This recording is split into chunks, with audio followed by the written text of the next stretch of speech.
y'all doing today? We're doing a little overview of the pond today. Just a couple of tips on how to keep your water garden or your koi pond or reptile pond clear.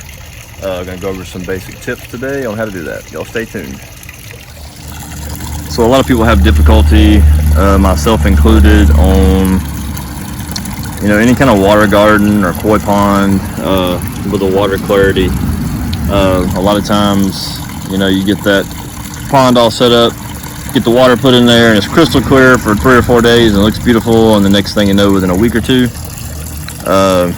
you're looking at greenish water, and then in a couple of months, that pea soup color, and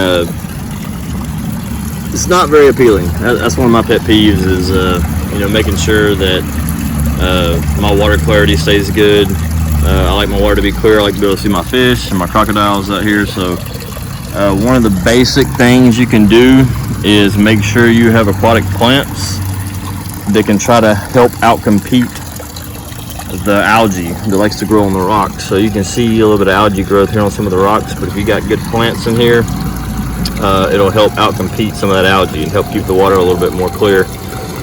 Some shade for your pond's also good. As you can see, I'm pretty well exposed here, so not a whole lot of shade. But if you can have some tree cover, or I have an umbrella here that I do put over the pond sometimes, that helps with the water clarity as well.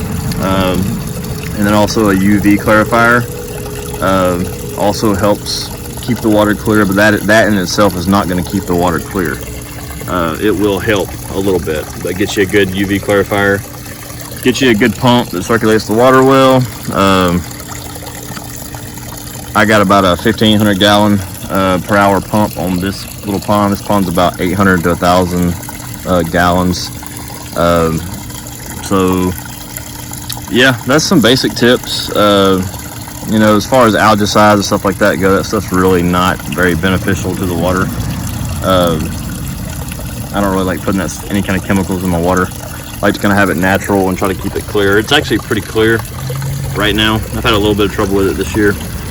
I've been doing some different things, but you can see the fish down in the water. You can see Rufio over here. He's just hanging out. There's Miley over here by the rock. But some basic tips. UV clarifier, good shade for the pond, and then good aquatic plant life in the pond to help outcompete. To me, that's the number one thing, is having enough vegetation in the pond to outcompete this algae growth that you do get on the rocks. Like here. You can see this little ball here that came out of one of my boxes. It's got algae on it, but those plants will help a lot with that. But if y'all got any more questions, y'all feel free to shoot me a message or leave a comment, and I'll get back to you as soon as I can. Y'all have a good one.